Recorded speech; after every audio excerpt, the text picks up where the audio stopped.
yeah.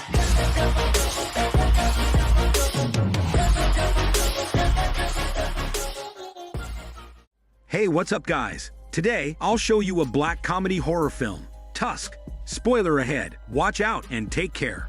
Wallace and his best friend Teddy run a popular channel on a social platform like YouTube, where they do live streams and make fun of the humiliating viral videos. Wallace finds that the audience loves that weird but exciting stuff, so he tries to collect all those funny stuff to make them more intriguing.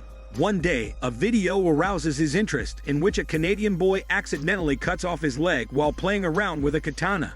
The video soon goes viral on the social platform. Wallace tries to contact the boy, planning to interview him. He then flies to Canada. Upon arriving, he is shocked by the news that the boy committed suicide a day ago because he could not accept the loss of his leg.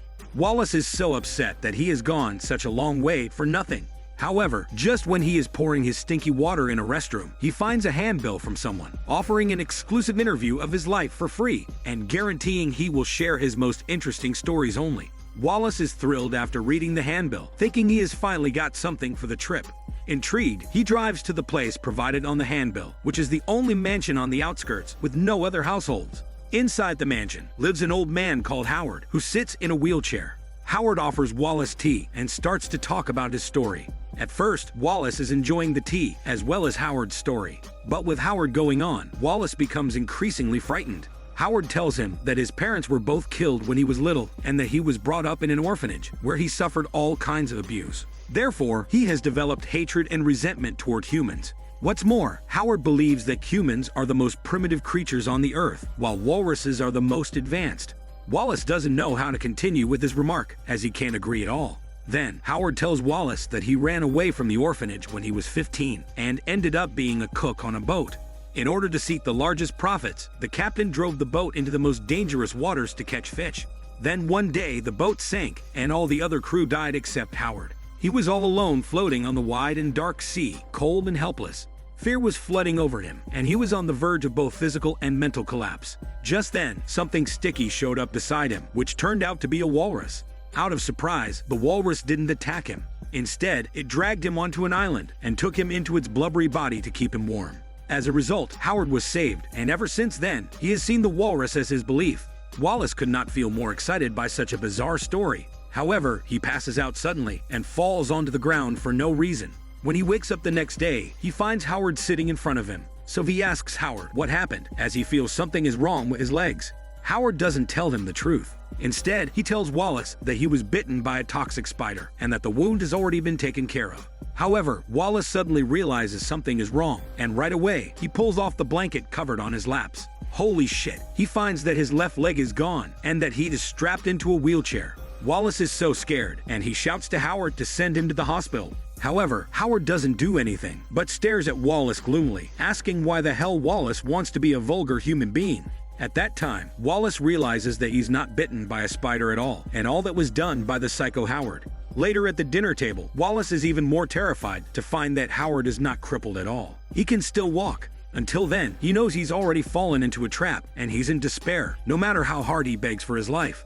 Howard tells Wallace that his human life is over, and that if he wants to continue living, he has to become a walrus. During the next period of time, Howard is mutilating and altering Wallace to better fit him into the walrus costume he has constructed. Wallace is in great agony and fear, but he can do nothing. One day, he finally finds an opportunity and calls his girlfriend and his friend Teddy. Unfortunately, his phone call is missed by them, who are too busy playing their 6ix9ine hormone game right at that time. Because of that, Wallace leaves them a voicemail, hoping they can come and save him quickly. Later, however, Wallace doesn't have a chance to call them anymore, as his arms are then amputated and altered into the forelimbs. To be worse, his tongue is cut off and replaced with 2 long tusks, causing him to bid farewell with his soft tongue massage forever. He is then sewed into a walrus costume made of human skin. Since then, the poor Wallace is no longer alive in the world. Instead, the handsome Wallace has been transformed into an ugly walrus.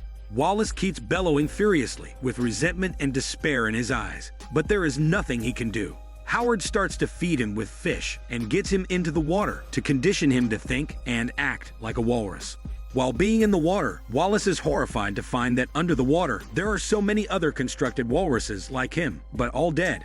He realizes that the brutal old man has constructed many people into walruses, and if he cannot live as a walrus, he will definitely die. Wallace is completely desperate now.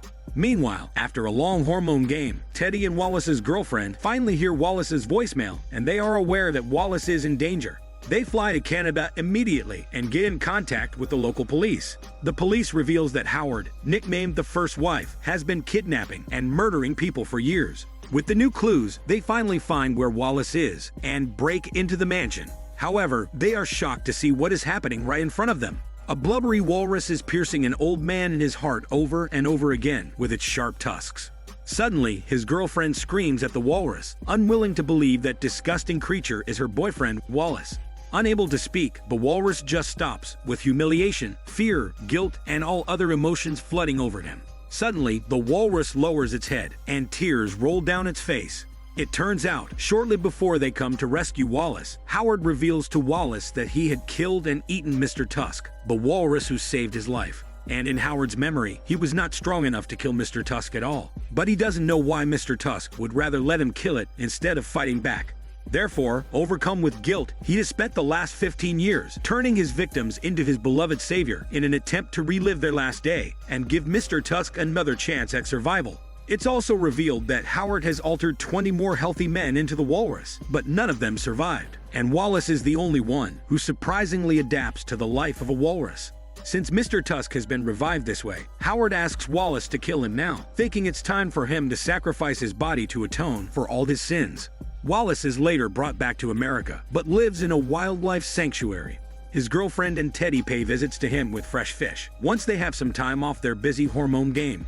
Teddy has never posted any videos about the life story of Mr. Tusk on YouTube because he believes Wallace still deserves the last vestige of dignity as a human being. And also, he appreciates Wallace's generosity in offering him such a perfect hormone partner.